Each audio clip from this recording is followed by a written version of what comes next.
¿Qué tal? ¿Cómo les va? El libro sexto de los hermanos Karamazov está dedicado íntegramente a la persona y las enseñanzas del Starets Zosima, que es quizá el personaje más luminoso, quizá de toda la obra de Dostoyevsky, ¿no? Ustedes saben que Zosima es un monje, pero que no representa a la iglesia institucional, sino a la iglesia espiritual, neumática, ¿no? Del neuma, en griego significa espiritual, ¿no? Es decir, obviamente él es un monje que pertenece a la iglesia y en cuanto tal él vive en la obediencia a la doctrina de la iglesia, a los superiores de su monasterio, ¿no? Y al obispo, etc. Pero la estructura eclesiástica y las normas eclesiásticas, el derecho canónico, digamos, no es su horizonte espiritual, sino es más bien el lugar donde él está parado, la piedra, digamos, ¿no? Recordemos, a propósito de las palabras del Señor en el Evangelio, cuando él le dice a Simón Pedro, ¿no? Le cambia el nombre, tú eres Pedro, y sobre esta piedra edificaré mi iglesia, y las puertas del infierno no prevalecerán contra ella. Los cristianos de diversas confesiones hasta el día de hoy no nos ponemos de acuerdo en el significado, en el sentido de este versículo, ¿no? Del Evangelio de San Mateo, capítulo 16. Yo, viviendo en Rusia, muchas veces me tocó dialogar con hermanos ortodoxos y con algunos protestantes también acerca de esto, ¿no? O sea, del primado del Papa, sucesor de Simón Pedro. Es decir, tú eres Pedro y sobre esta piedra edificaré mi iglesia, ¿no? Alguna traducción en español traduce roca, como separando el nombre de Pedro del sustantivo piedra, ¿no? El texto original griego, que es importante en todos los versículos, pero en algunos en particular, ¿no? Que tienen un mayor carácter dogmático, el texto griego utiliza, sin embargo, la misma raíz, ¿no? Petros, Petra, ¿no? O sea, el sentido obvio del texto nos lleva a identificar a Pedro con la piedra, ¿no? Aunque en algunos debates o diálogos sobre esto, mis hermanos ortodoxos decían que no, que la piedra no es Pedro, sino que es la afirmación de Pedro. Es decir, recordemos el contexto, ¿no? Es un poco antes de las palabras del Señor. El Señor les pregunta a sus apóstoles, ¿quién dice la gente que soy yo? Recuerdan ustedes, ¿no? Una pregunta importante, ¿no? ¿Quién dice la gente que soy yo? Acerca de su propia identidad, pregunta el Señor, la opinión de la gente. Y ellos responden, como ellos obviamente conocían la opinión de la gente, en forma diversa. Uno dicen que eres este, que eres aquel, ¿no? Etcétera. No hay un consenso. Es importante, ¿no? Entonces el Señor después le redirige la misma pregunta a los apóstoles y ustedes, ya no la gente. Ustedes, ¿qué dicen que soy yo? ¿Quién soy? ¿Quién soy? ¿No? Entonces, como que de repente parecería que se hace como un silencio, nadie responde a esta pregunta que en definitiva es la pregunta. Entonces ahí toma la palabra Pedro, Simón, todavía es Simón, no es Pedro, ¿no? El hermano de Andrés, un pescador de Galilea. Bien, toma la palabra y le dice, tú eres el Cristo, el Hijo de Dios viviente. Es una afirmación, la confesión, ¿no? Que se llama la confesión de Pedro, y sobre esta confesión se edifica la iglesia. No sobre Pedro, dicen algunos, sino sobre la confesión, sobre esta verdad que une a todos los cristianos, pues en definitiva todos nosotros somos personas muy diferentes por diversas razones, pero estamos unidos en una misma confesión, la confesión de Pedro, ¿no? Ahora bien, la Iglesia Ortodoxa entiende que Pedro es miembro del colegio apostólico y que son ellos los apóstoles que forman una especie de colegio, ¿no?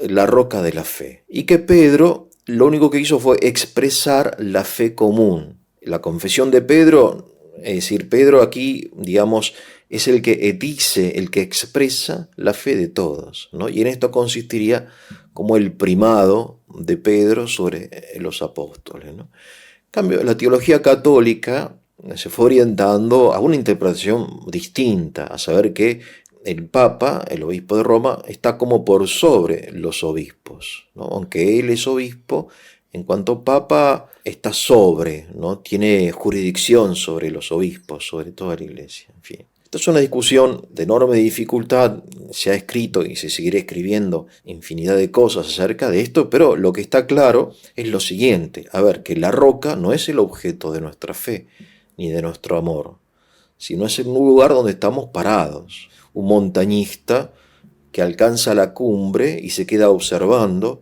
está parado sobre un lugar que es la roca, pero él observa el horizonte que se abre ante sus ojos.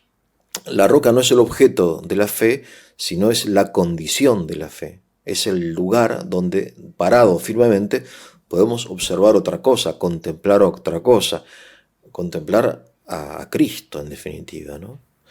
Entonces, lo que llamamos clericalismo, que es una realidad que se fue desarrollando en la iglesia por diversos motivos, es de alguna manera desplazar la condición necesaria de la fe, que es la roca, a su objeto principal, como exagerando, sobreestimando lo que nosotros llamamos jerarquía, ¿no? El papa, los obispos, el clero, en fin, el pastor en el caso de los evangélicos, ¿no? Entonces es como una especie de reemplazo sutil, algunas veces, otras veces no tan sutil, de la iglesia, ¿no? Que viene como a reemplazar a Cristo. Esto es, obviamente, es una síntesis que hace agua por todos lados, como quien dice, ¿no? Pero es un poco el sentido histórico de, por ejemplo, de la Reforma Protestante, que es importantísimo, ¿no? Como hecho histórico, eclesiástico y también fuera de la iglesia. Entonces, la teología ortodoxa considera que ni el catolicismo ni el protestantismo han conservado la tradición apostólica, pero por razones opuestas. Es decir, en el catolicismo la iglesia es como que está por sobre Cristo, y en el protestantismo directamente la iglesia deja de existir, o sea, es algo invisible, no hay, en fin, hay infinidad de iglesias, ¿no? Aquí en Argentina continuamente nacen diariamente, ¿no? Iglesia de esto, iglesia aquella, en fin, etcétera, ¿no? Entonces, como una especie como de equilibrio. Entonces tenemos aquí la imagen del monje, tema muy importante, porque la iglesia es muy importante. La iglesia es quizá lo más importante de nuestra civilización, aunque hoy no llegamos a entender esto. Nos parece que la iglesia es una realidad un poco secundaria, marginal. Lo importante es el Estado, lo importante es el mercado, lo importante son las universidades o esto, o no sé, o las grandes empresas. Y en realidad no es así. Entonces la pregunta que se hace Dostoyevsky es: ¿qué es la iglesia? ¿Cómo debe ser la iglesia? Bueno, y él llega como a sintetizar la respuesta que él va elaborando desde siempre, ¿no? Desde niño hasta sus últimos días. Él como que concentra la idea de la iglesia en la figura de un monje, del Starets Zosima, que aunque pertenece a un grupo social, ¿no? Al cual se lo llama clero, que es una realidad dentro de una institución que se llama iglesia, se distingue de cualquier estereotipo no existente. Entonces, esto es una breve introducción para introducir un tema ya le digo, que vale la pena desarrollar y que, bueno, que está desarrollado. Ustedes encontrarán muchos audios o videos acerca de esto, ¿no? En fin, entonces aquí se presenta un primer problema, a saber que el Starets involuntariamente está rodeado de obsecuentes y de fanáticos. O sea, algunos siguen al Starets como si él fuese Cristo. Y Alyosha Karamazov inicialmente sufre esta desviación. Esto lo hace notar Dostoyevsky, ¿no? Que parecería que Alyosha, siendo un alma pura y un auténtico cristiano, está fascinado con el Starets. Y Cristo, en fin, es una persona que le produce cierto temor. Así dice en un capítulo distinto llamado Las bodas de Caná, cuando Alyosha es como que ve a Cristo y se siente atemorizado y se acerca al Starets. Y el Starets le dice: no, Él es nuestro sol, no temas. De hecho, Alyosha está convencido de que gracias a la santidad a la cual llegó el Starets, luego de su muerte, que era inminente, el Starets está agonizando, finalmente muere, el cuerpo de Zosima permanecerá incorrupto. Claro, porque la corrupción, ustedes saben, ¿no? es resultado del pecado, ¿no? O sea, la corrupción física, lo que es la muerte, es una consecuencia de la corrupción moral. De modo que creía Alyosha, y esto es una creencia que existe también en otras tradiciones, ¿no? También en la Iglesia Católica hay santos cuyos cuerpos están incorruptos, etc. Entonces, la santidad es incompatible con cualquier forma de corrupción, incluso física. Y por eso Zosima, según la creencia de Alyosha y de otros seguidores de Zosima, su cuerpo iba a permanecer incorrupto, ¿no? Entonces Zosima muere. Y luego de un tiempo, naturalmente, su cuerpo empieza a descomponerse y hasta a producir mal olor, ¿no? Como sucede. Y entonces Alyosha momentáneamente pierde la fe, se escandaliza. Y bueno, y es Cuaresma, y entonces ustedes saben que en Cuaresma en la Iglesia Ortodoxa no se come carne, etc. Entonces Alyosha come carne, toma vodka, va a visitar a Grushenka, a la casa de Grushenka, que es una mujer un poco, digamos, de estas infernales que se llaman, ¿no? Las mujeres de Dostoyevsky.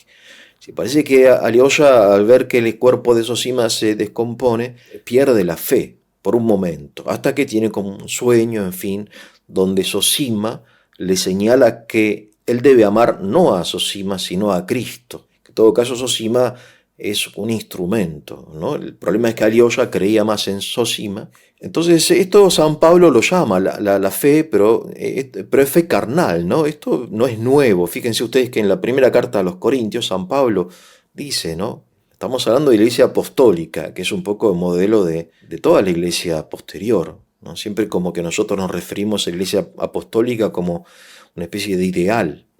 Uno dice, leo, yo soy de Pablo. Otro dice, yo soy de Apolos. Otro dice, yo soy de Pedro. Pero ¿acaso fue Pablo, Apolos, que era otro apóstol, ¿no? O Pedro crucificado por vosotros?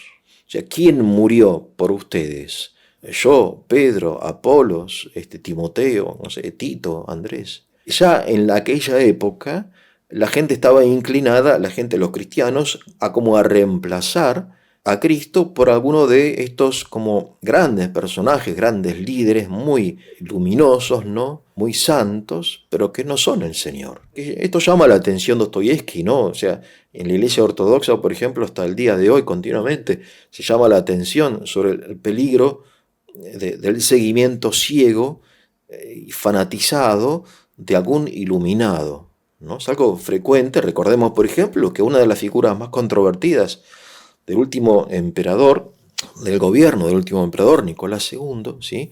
Fue Rasputín, ¿no? Que fue como un monje, aunque no era monje, iluminado, sanador, que representaba el cristianismo cálido y sencillo del pueblo cristiano, opuesto a la jerarquía eclesiástica, que era, en cuanto a jerarquía, más fría, más administrativa, más obsecuente del poder, ¿no? Que era como una especie de administración dentro del gobierno. O sea, el obispo administra, pero no tiene la autoridad del monje. Entonces se llegó a una oposición, por ejemplo, entre Rasputín y la jerarquía ortodoxa de aquella época, ¿no? Porque, en fin, ¿quién es Rasputín? Entonces hay una diversidad en la iglesia de carismas y de funciones, la cual habla San Pablo y es evidente, ¿no? Como un cuerpo tiene diversidad de órganos, pero esa diversidad que está orientada siempre al bien común, a causa del pecado, se convierte en enfrentamiento. Sí, esto sucede hoy también. Hay algunos, por ejemplo, Startsi, ¿no? Staries, uno, por ejemplo, muy conocido, es un ruso que vive en el monte Athos, que dice que Putin es el anticristo, casi, ¿no? Y hay otro Starets en la región rusa de Ucrania, ¿no? Que dice que Putin es casi el mensajero de Dios, ¿no? O sea, son dos monjes, ambos creen estar iluminados por la gracia divina y dicen cosas absolutamente contrarias, mientras que la jerarquía ortodoxa, los obispos, en general, en su mayoría, como que favorecen la invasión de Putin a Ucrania. ¿Por qué? Porque la tradición de la iglesia es esa, ¿no? Acompañar casi siempre al poder, ¿no? Esta oposición que señala Dostoyevsky, que es muy dolorosa y que, bueno, de todas formas, a ver, Dostoyevsky lo que hace es resaltar la iglesia neumática, la iglesia espiritual, o sea, el modelo, imitar el hombre que nos guía a Dios, que nos lleva a Dios, no es ni un obispo, ni un párroco, ni un profesor de la universidad, sino que es un monje, ¿no? El monje es el hombre de oración, el que ha... Esta es la tradición oriental, ¿no? Es el que sabe por experiencia cómo es esto de la lucha cristiana, ¿no? Bueno, Zosima, un personaje luminoso, ¿no? O sea, vamos a llamarlo así, luminoso. Recordemos que unos años antes Dostoyevsky escribió la novela El idiota, donde él declara el intento de crear una novela cuyo personaje central sea un personaje positivo y luminoso semejante a Cristo, ¿no? Entonces este personaje es el príncipe Muishkin, es el idiota. Ahora estamos hablando de los hermanos Karamazov. Esto es anterior, ¿no? El idiota, bien. Y sin embargo fracasa, ¿no? Según mi opinión, que a su vez no es mía, sino de, en fin, de especialistas. Yo no soy especialista, pero utilizo fuentes, ¿no? De especialistas, fundamentalmente rusos. Bien. Claro, porque Muishkin, si ustedes leen Idiotas, que parece que era un libro de cabecera del Papa Francisco, leí hace poco, ¿no? Que él tenía muy en alto la obra de Dostoyevsky, en particular de El idiota. Es decir, Muishkin en definitiva es un hombre ingenuo, débil, impotente, sí es agudo, es perceptivo, digamos, sensible, pero no es sabio. Digo que de alguna manera el Starets Zosima viene a completar o a lograr en esta última novela lo que Dostoyevsky quiso crear pero no pudo. Recuerden que los personajes de Dostoyevsky cobran vida propia y hasta que llegan, aunque esto resulte difícil de entender, a desobedecer a su propio autor, ¿no? Es decir, Muishkin no es lo que Dostoyevsky quiso que fuese, sino Muishkin cobró vida propia, ¿no?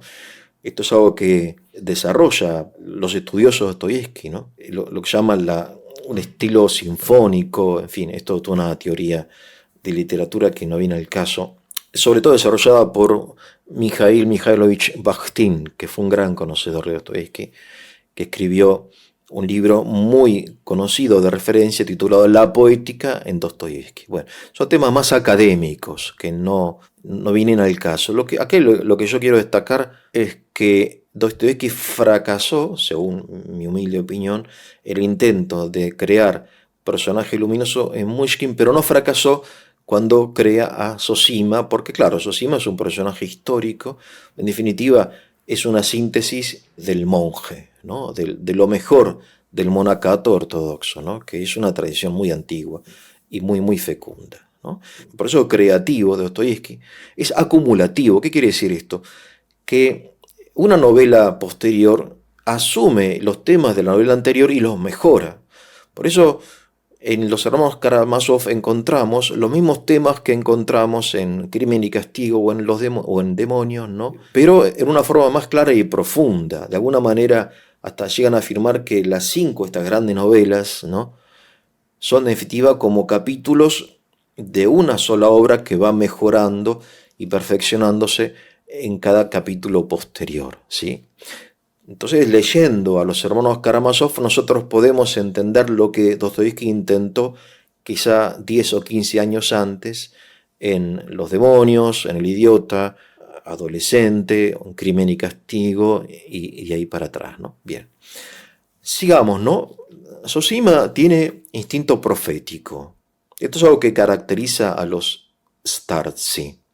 Es decir, las personas que por alguna razón ve lo que aún no acontece, el futuro, ¿no? Por ejemplo, cuando Zosima se encuentra con Dmitri Karamazov, ¿no? Que es el segundo hermano, hablamos de él hace algunos audios, ¿no? De que es un hombre, en fin, sensual, un poco libertino. Curiosamente, el Starets se postra delante de Dmitri, se arrodilla y se postra delante de él, lo cual es un gesto que nadie entiende y que no tiene sentido, ¿no? Un poco que escandaliza a los presentes. ¿Qué hace un santo monje postrándose delante de un crápula como Dmitri? Nadie entiende, ¿no? Esto es algo también evangélico, porque muchas veces las acciones del Señor Jesús no eran entendidas y sus palabras tampoco. Él después aclara el sentido a su círculo más íntimo, ¿no? En fin, entonces Zosima le confiesa a Alyosha Karamazov, ¿no? Que es su discípulo, el novicio, que él no se postró delante del libertino Dmitri, sino que se postró delante de sus futuros sufrimientos, que nadie conoce excepto Zosima, ni siquiera Dmitri.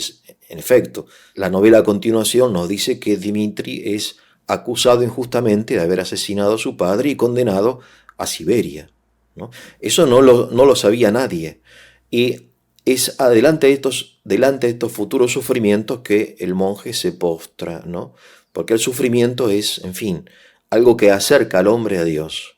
Es una idea también muy, muy presente en la obra de Dostoyevsky, ¿no? Este don profético que muchas veces acompaña al auténtico Starets, pero también cuidado porque hay muchos falsos profetas, muchísimos diría, hoy también, que anuncian que sucederá tal o cual cosa, ¿no? Esto sucede también dentro de la Iglesia Católica y en toda iglesia, en toda comunidad, ¿no? Existen estos falsos profetas, ¿no? De los cuales ya habla claramente el Evangelio. Bien, entonces sigo hablando de Zosima porque la noche anterior a su muerte, Zosima decide despedirse de sus hermanos monjes y amigos, ¿no? Pero sobre todo monjes del monasterio. Poco les cuenta la historia de su vida. ¿Quién es, en definitiva, quién fue Zosima antes de entrar al monasterio, etcétera, ¿no? Entonces aquí Alyosha como que toma nota y luego escribe una breve biografía del Starets que constituye el cuerpo de este capítulo, ¿no? O sea, repito, Dostoyevsky hace que Alyosha escuche a Starets y después que Alyosha también como que escribe resumiendo lo que el Starets, en fin, contó antes de morir, ¿no? Entonces este capítulo se titula Breve biografía del Starets Zosima, escrita por Alyosha Karamazov. Bien, acerca de esto, para no ser tan largo este audio, les cuento en el próximo audio. En fin, si fue de su interés, les voy a pedir que le pongan el like, lo compartan, se suscriban al canal para su difusión. Que tengan un muy pero muy buen día.